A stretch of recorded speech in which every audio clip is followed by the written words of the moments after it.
नमस्कार दोस्तों। SSC GD के लिए हमने एक क्लास तैयार की है जो कि बहुत महत्वपूर्ण रहने वाली है। आपसे विनती है कि आप क्लास में प्रत्येक प्रश्न का उत्तर हमसे पहले दें। ध्यान रखना, ये आपकी सफलता के लिए एक छोटा सा प्रयास हमारी तरफ से है। पहला प्रश्न आपके सामने है कि संविधान के किस अनुच्छेद में यह अंकित है कि इंडिया अर्थात भारत राज्यों का एक संघ होगा। ऑप्शन 4 आपके सामने आर्टिकल 1, आर्टिकल 2, आर्टिकल 3, आर्टिकल 4। तो आप सब जानते होंगे भारत के संविधान के अनुच्छेद 1 में ये लिखित है कि भारत राज्यों का एक संघ होगा। मैंने आपसे कहा है कि आप मुझसे भी पहले उत्तर देंगे, आपसे ये विनती है मेरी। चलिए आगे बढ़ते हैं। अगला प्रश्न नंबर 2, संविधान की छठी अनुसूची इनमें से किस राज्य में लागू नहीं होती। बहुत महत्वपूर्ण क्वेश्चन आपके लिए है। Option A Assam, Meghalaya, Tripura, Mizoram, sorry Manipur. तो याद रखना है आप सभी को, संविधान की छठी जो अनुसूची है उसमें हमारा असम आता है, मेघालय और त्रिपुरा, और एक राज्य और है जिसका नाम मिजोरम है।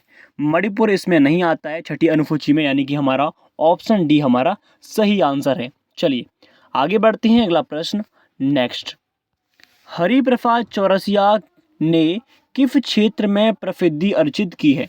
ऑप्शन ए गिटार वादन, पखावाज वादन, बांसुरी वादन और मृदंग वादन। तो आप सब जानते होंगे हरिप्रसाद चौरसिया का संबंध बांसुरी वादक से है। मैं आपसे विनती कर रहा हूं कि आप मुझसे पहले उत्तर कमेंट में लिखने का प्रयास करें, जिससे कि आपकी प्रैक्टिस और बेहतर होगी।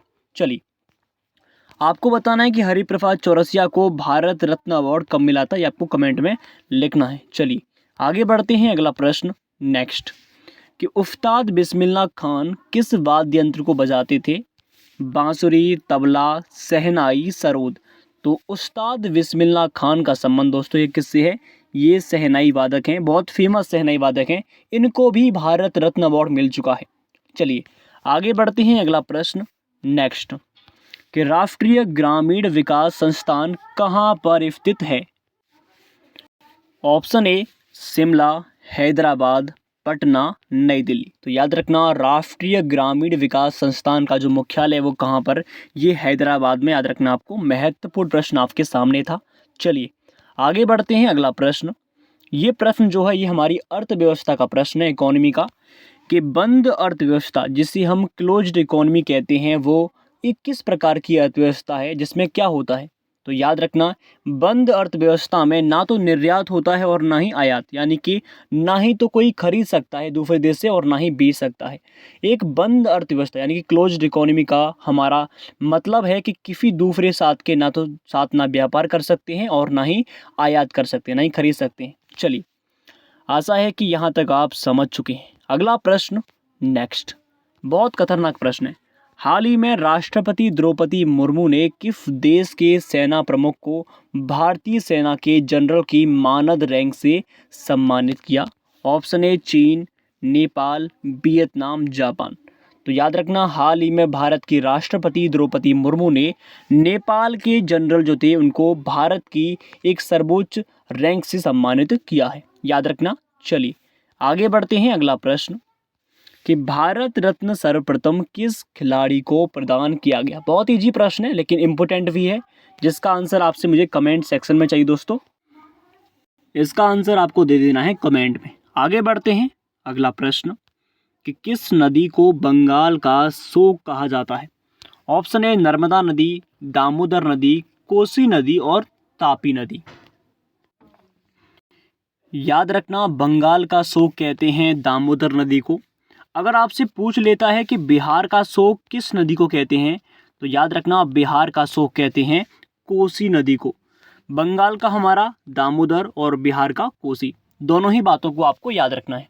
चलिए अगला प्रश्न आपके सामने बहुत इंपॉर्टेंट है, कि पंडित भजन सोपारी जिनका वर्ष 2022 में निधन हो गया, वो किस संगीत वाद्य यंत्र के प्रसिद्ध वादक थे। ऑप्शन ए नादस्वरम, तबला, सारंगी, संतूर। तो आपको याद रखना है साथियों, पंडित भजन सोपारी का संबंध, ये एक फेमस संतूर वादक थे जिनका 2022 में निधन हो गया, यानी कि उनकी मृत्यु 2022 में हुई थी। चलिए आगे बढ़ते हैं। अगला प्रश्न नेक्स्ट, बोनालू देवी महाकाली की पूजा के लिए मनाया जाने वाला एक हिंदू त्योहार निम्नलिखित में से किस राज्य में सेलिब्रेट होता है यानी कि मनाया जाता है। ये प्रश्न बहुत महत्वपूर्ण है, एग्जाम की दृष्टि से कई बार पूछा गया है, इसीलिए आपके सामने मैंने रखा है। तो ऑप्शन है तेलंगाना, असम, केरल, मध्य प्रदेश। तो बोनालू फेस्टिवल जो है एक, याद रखना, तेलंगाना का एक फेमस फेस्टिवल है जिसमें देवी महाकाली की पूजा करते हैं। महाकाली की पूजा करते हैं, ये भी आपको याद रखना है। और किस राज्य में है? तेलंगाना में। चलिए आगे बढ़ते हैं साथियों अगले प्रश्न के साथ आपके सामने। हरिप्रसाद चौरसिया किस वाद्य यंत्र से प्रसिद्ध रूप से जुड़े थे? हम पढ़ के आ चुके हैं इनके बारे में, चार ऑप्शन आपके सामने है ही।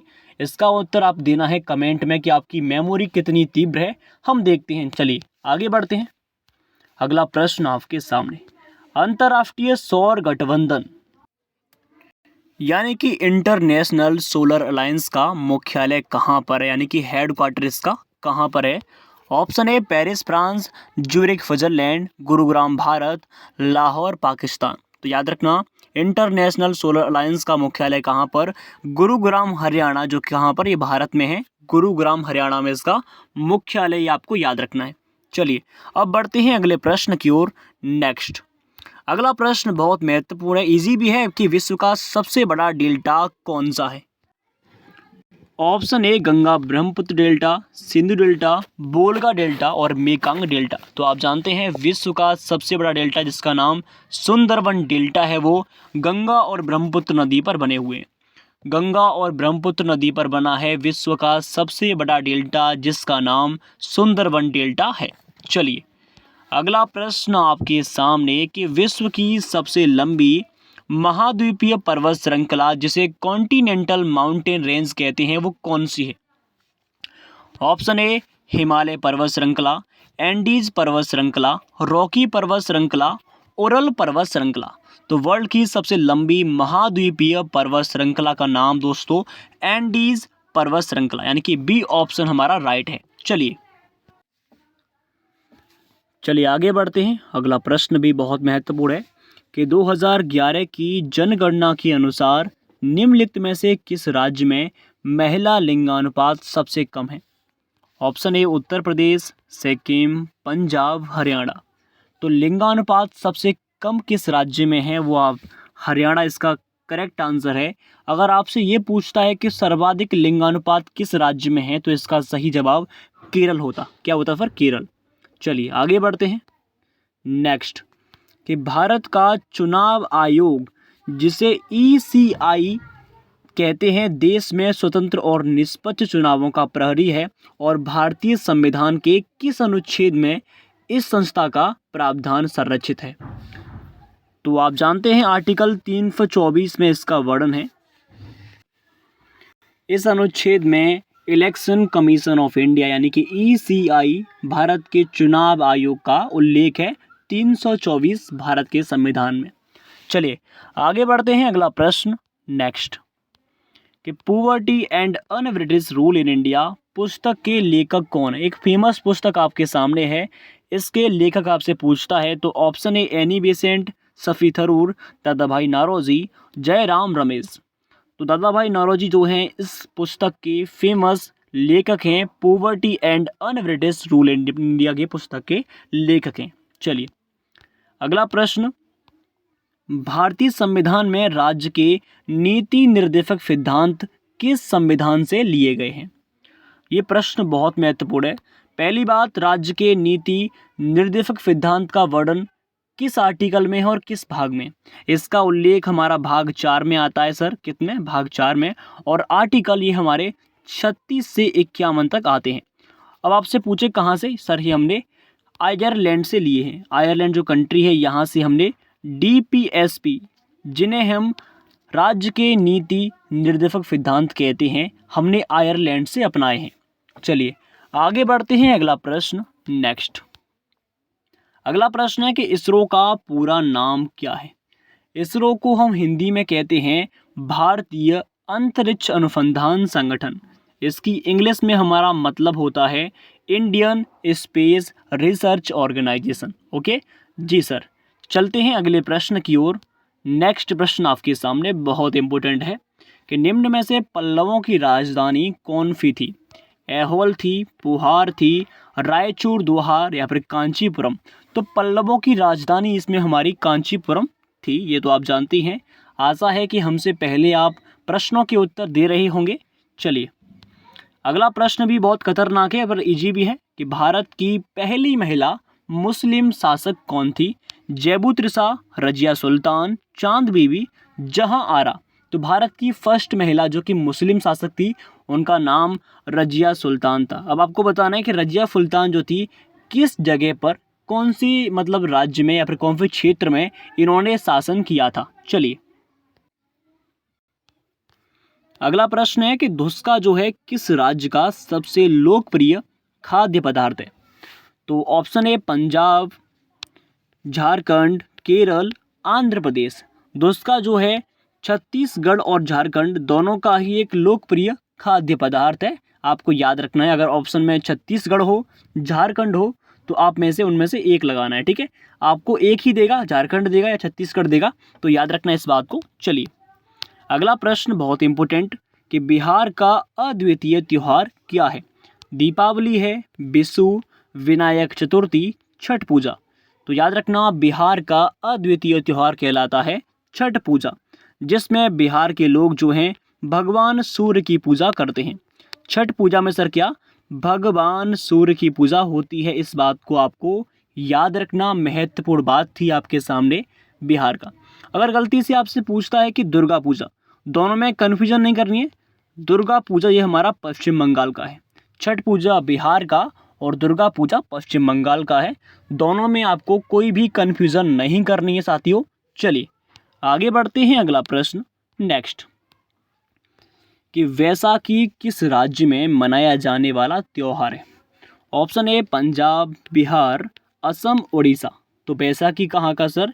ये पंजाब का एक फेमस फेस्टिवल्स है जो कि यहाँ के लोग मनाते हैं इस बैसाखी को, पंजाब के लोग। चलिए अगला प्रश्न है नेक्स्ट कि सरहुल पर्व का संबंध किस राज्य से है? सरहुल फेस्टिवल कहाँ का है? राजस्थान, झारखंड, मध्य प्रदेश, पश्चिम बंगाल? तो सरहुल फेस्टिवल दोस्तों ये कहाँ का है? याद रखना सरहुल हमारा झारखंड का एक फेमस फेस्टिवल है। झारखंड के लोग इस फेस्टिवल को मनाते हैं, सरहुल फेस्टिवल को। चलते हैं अगले प्रश्न की ओर कि भारत की सबसे ऊंची मूर्ति कौन सी है? स्टैच्यू ऑफ यूनिटी या भगवान रामलला की मूर्ति, स्टैच्यू ऑफ ट्रैक, इनमें से कोई नहीं।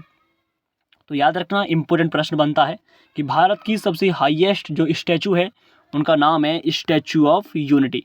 अब आपसे पूछ सकते हैं कौन से राज्य में सर? ये गुजरात राज्य में, आप जानते हैं गुजरात राज्य में है। और जो हमारे महान व्यक्ति हैं सरदार वल्लभ भाई पटेल, ये उनकी मूर्ति है जो कि गुजरात में बनी हुई है। आशा है कि यहाँ तक आपके सारे डाउट्स क्लियर होंगे। अब बढ़ते हैं अगले प्रश्न की ओर नेक्स्ट कि भारतीय संगीतकारों में मोहन वीणा के आविष्कारक कौन थे? पंडित रविशंकर, पंडित मोहन भट्ट, उस्ताद बिस्मिल्लाह खां, एम.एस. सुब्बालक्ष्मी। तो मोहन वीणा के जो आविष्कारक थे उनका नाम है, याद रखना, जो मोहन राकेश हैं इनके आविष्कारक थे पंडित मोहन कह सकते हैं, इस बात को आपको याद रखना है। मैं आपसे पूछूं सर कि पंडित रविशंकर ये एक फेमस सितार वादक थे, फेमस सितार वादक। उस्ताद बिस्मिल्लाह खां बात कर चुके हैं, ये हमारे सहनाई वादक थे, ठीक है। अब आपको बताना है कि एम.एस. सुब्बालक्ष्मी का संबंध किस वाद्य यंत्र से है या फिर किस नृत्य से है। चलिए आगे बढ़ते हैं। महात्मा गांधी द्वारा चंपारण सत्याग्रह कहाँ पर शुरू हुआ था? बहुत अच्छा प्रश्न है और इम्पोर्टेंट भी है और फेमस क्वेश्चन है। तो महात्मा गांधी ने, याद रखना, 1917 में चंपारण सत्याग्रह स्टार्ट किया था, इस बात को आप जानते ही होंगे। चलिए आगे बढ़ते हैं दोस्तों। अगला प्रश्न, योजना आयोग को प्रतिस्थापन किससे किया था? केंद्र आयोग से, मुखर्जी आयोग, नीति आयोग, अन्य? तो आप जानते हैं नीति आयोग योजना आयोग का नाम पहले था और उसको बाद में नीति आयोग नाम कर दिया। और ये कब किया था? 1 जनवरी 2015 में इसका नाम बदलकर प्रधानमंत्री मोदी ने नीति आयोग कर दिया था। चलिए आगे बात करते हैं कि स्वच्छ भारत अभियान कब आरंभ हुआ था साथियों? बहुत इजी प्रश्न है और इसका आंसर आप दे सकते हैं कमेंट सेक्शन में। और वैसे मैं आपको बता सकता हूँ 2 अक्टूबर 2014 को स्वच्छ भारत अभियान स्टार्ट हुआ था। चलिए आगे बढ़ते हैं अगले प्रश्न की ओर। भारतीय संविधान के भाग 4 में क्या प्रावधान है? हम बात करके आ चुके हैं भाग 4 में राज्य के नीति निर्देशक सिद्धांत आते हैं, जिन्हें हम DPS भी कहते हैं, जिनको हमने आयरलैंड के संविधान से अपनाया था। चलिए आगे बात करते हैं कि भूत आराधना, बहुत इंपॉर्टेंट क्वेश्चन है। भूत आराधना नृत्य जो अनुष्ठानिक नृत्य होता है, जिसे भूतड़ा कोला कहते हैं, एक आध्यात्मिक लोक नृत्य जिसमें कुछ रीतियों में गर्म कोयले पर चलना शामिल है। इसे किस राज्य के तटीय जिलों में करते हैं ये लोग? ये कर्नाटक का एक फेमस ऐसा फेस्टिवल मनाते हैं ये लोग। और अन्य जो वहाँ के डांस हैं, डोलू कुनिता, बोला काटा, नाम का मंडला, बीर कासी, यक्षगान, बयालता, सुग्गी, हट्टारी, उम्मद, बाकी इन सबको आप पढ़ सकते हैं, ये आपके लिए बहुत उपयोगी रह सकते हैं। चलिए अगला प्रश्न है कि अर्जुन पुरस्कार किस व्यक्ति विशेष को प्रदान करते हैं ये लोग? तो आप जानते हैं अर्जुन पुरस्कार की शुरुआत हुई थी 1961 में दोस्तों। अर्जुन अवार्ड जो है इसकी स्टार्टिंग 1961 में होती है और ये जो है ये खेल कूद के उत्कृष्ट क्षेत्र में, मतलब खेल कूद के क्षेत्र में उत्कृष्ट प्रदर्शन करने वाले व्यक्तियों को मिलता है। तो अब जहाँ पे इसका राइट आंसर हमारा क्या होगा सर? इसका सही जवाब होगा हमारा खेलों के गौरव को बढ़ाने हेतु किए गए उत्कृष्ट योगदान के लिए। चलिए आगे बढ़ते हैं साथियों। निम्नलिखित में से भारत का सर्वोच्च सैनिक अलंकरण कौन सा है? यानी कि ऐसा इनमें से कौन सा चक्र है, कौन सा पुरस्कार है जो सैनिकों के लिए, यानी तो इसमें तो राइट आंसर हमारा परमवीर चक्र जो है, आप जानते हैं परमवीर चक्र जो है सैनिकों के क्षेत्र में सबसे बड़ा हमारा अवार्ड है। चलिए आगे बढ़ते हैं दोस्तों। भारत रत्न प्राप्त करने वाले प्रथम प्राप्तकर्ता कौन थे? तो आप जानते हैं सी राजगोपालचारी, सर्वपल्ली राधाकृष्ण, CV रमन, इन तीनों को सबसे पहले भारत रत्न अवार्ड मिला था। और कब मिला था वो आपको कमेंट सेक्शन में लिखना है। चलिए आगे बढ़ते हैं। कालचक्र समारोह निम्नलिखित में से किस राज्य से संबंधित है, यानी किस धर्म के लोगों से संबंधित है? तो इसका राइट आंसर हमारा बौद्ध धर्म। बौद्ध धर्म के लोग जो है वो कालचक्र फेस्टिवल सेलिब्रेट करते थे। बहुत ईजी क्वेश्चन है और इम्पोर्टेंट भी है। चलिए स्वतंत्र भारत के प्रथम गवर्नर जनरल कौन थे? जब भारत आज़ाद हुआ था तो 1950 में पहले पहले बनाए थे सी राजगोपालचारी। ठीक है, याद रखना इस बात को, पहले हमारे सी राजगोपालचारी थी, जो कि एक इम्पोर्टेंट नाम बन सकता है हमारी एग्जाम की दृष्टि से। चलिए भारतीय राष्ट्रीय कांग्रेस ने पूर्ण स्वराज का संकल्प किस अधिवेशन में पारित किया था? तो ये हमारा लाहौर, जो पाकिस्तान में है, लाहौर अधिवेशन 1929 में ये पूर्ण स्वराज की मांग हुई थी हमारी 1929 में। इस बात को आपको याद रखना है, बहुत महत्वपूर्ण क्वेश्चन आपके सामने है। चलिए भारत की संविधान सभा का पहला सत्र किस वर्ष में? बहुत ईजी क्वेश्चन है और इम्पोर्टेंट भी है। 1946 में भारत की संविधान सभा का पहला सत्र होता है। चलिए विश्व में मोटे अनाज का सबसे बड़ा उत्पादक देश कौन सा है? ये भी इजी क्वेश्चन है, बहुत महत्वपूर्ण भी है। भारत। भारत जो है पूरे वर्ल्ड में मोटे अनाज का सबसे बड़ा उत्पादक देश बनता है। चलिए वर्तमान में महिला एवं बाल विकास मंत्री कौन है? यानी कि ministry of women and child development वर्तमान में कौन है? ये क्वेश्चन बहुत महत्वपूर्ण है साथियों, इसका आंसर आपको देना है कमेंट में। और वर्तमान में श्रीमती अन्नपूर्णा देवी जो है वर्तमान में महिला एवं बाल विकास मंत्री हैं। चलिए आगे बढ़ते हैं कि वर्तमान में वित्त मंत्री और कॉरपोरेट कार्य मंत्री कौन है? यानी कि ministry of finance and ministry of corporate affairs. तो वर्तमान में हमारी कौन है? निर्मला सीतारमण जी हैं, जो कि हमारी हाल ही में इन्होंने पॉपकॉर्न पर भी टैक्स लगा दिया है, ये तो आप जानते ही हैं, इनका फोटो भी आपके सामने लगा है। ये हमारी वर्तमान में वित्त मंत्री यानी कि फाइनेंस मिनिस्ट्री इनके पास है दोस्तों। चलिए प्रतिवर्ष पूरे भारत में राष्ट्रीय हथकरघा दिवस जो है हमारा नेशनल हैंडलूम डे कब मनाते हैं? तो 7 अगस्त को क्या मनाते हैं सर? 7 अगस्त को राष्ट्रीय हथकरघा दिवस सेलिब्रेट करते हैं। और यहाँ पर हमने आप सभी के लिए एक प्यारी सी क्लास आपके सामने रखी दोस्तों, और आपको हमें कमेंट सेक्शन में कमेंट करना होगा प्यारा सा, अगर आपको क्लास अच्छी लगी तो। और हमारी वीडियो को लाइक कर सकते हैं और वीडियो को शेयर भी कर सकते हैं अगर आपको हमारी क्लास पसंद आई हो, हमारी मेहनत। तो thank you so much. Video को लाइक और चैनल को सब्सक्राइब जरूर कीजिएगा। आपका दिल से स्वागत इस क्लास में है और आने वाली क्लासों में भी है। जय हिंद, जय भारत।